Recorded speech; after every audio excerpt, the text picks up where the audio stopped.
महाभारत में कई ऐसे किरदार रहे जो आज भी चर्चित है। आज हम एक ऐसे किरदार के बारे में बात करेंगे जो आपको आश्चर्यचकित कर देंगे।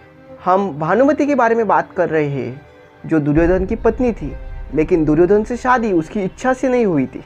भानुमति कंबोज के राजा चंद्रवर्मा की पुत्री थी। दिखने में वो इतनी खूबसूरत थी कि स्वर्ग की अप्सराएं भी इसके सामने कुछ नहीं थी। राजा चंद्रवर्मा ने भानुमति के विवाह के लिए स्वयंवर का आयोजन किया। स्वयंवर में दुर्योधन, जरासंध, शिशुपाल, कर्ण जैसे पराक्रमी राजा और वीर आए थे जो भानुमति से विवाह करना चाहते थे। जब राजाओं ने भानुमति की खूबसूरती को देखा तो वो देखते रह गए।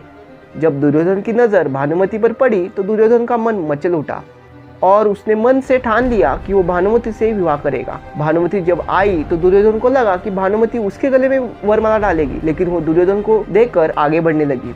इससे दुर्योधन क्रोधित हो गया और भानुमति को पकड़कर जबरदस्ती उसने माला अपने गले में डलवा डाली। दूसरे राजाओं ने इसका विरोध किया और दुर्योधन ने उन्हें युद्ध की चुनौती दे दी। दुर्योधन ने सभी योद्धाओं को कर्ण से युद्ध करने की चुनौती दी। इस बात को सुनकर बहुत से राजा पीछे हट गए, क्योंकि उनको पता था कि कर्ण उन्हें पल भर में हरा सकता है। लेकिन केवल एक राजा जयद्रथ ने कर्ण को युद्ध करने की चुनौती दी। कर्ण और जयद्रथ के बीच भीषण युद्ध हुआ। दोनों में से कोई भी किसी पर कम नहीं पड़ रहा था। आखिरकार 21 दिनों तक चले इस युद्ध के बाद कर्ण ने जयद्रथ को हरा दिया। अपने जीवन में जयद्रथ की यह पहली हार थी और रण कौशल्य देखकर जयद्रथ ने कर्ण को मित्र बनाया और अपने राज्य का एक भाग कर्ण को उपहार में दे दिया।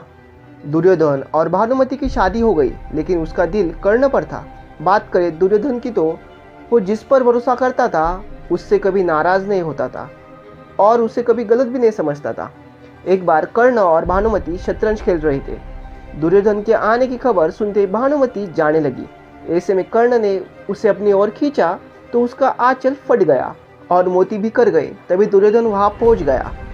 दुर्योधन को देखकर दोनों शर्म से सर झुकाकर खड़े रहे थे, लेकिन दुर्योधन ने अपनी पत्नी और अपने प्रिय मित्र पर जरा भी शक नहीं किया। भानुमति केवल दिखने में ही सुंदर नहीं थी, बल्कि शारीरिक रूप से भी काफी बलशाली थी। महाभारत युद्ध में अभिमन्यु ने भानुमति के पुत्र लक्ष्मण का वध किया था। वही दुर्योधन को भी भीम ने ही मारा था, लेकिन दुर्योधन के मरने के बाद भानुमति ने कर्ण से नहीं बल्कि अर्जुन से विवाह किया। दोस्तों, आपको ये स्टोरी कैसी लगी कमेंट बॉक्स में ज़रूर बताना और ऐसे ही वीडियो देखने के लिए हमारे चैनल को सब्सक्राइब करना।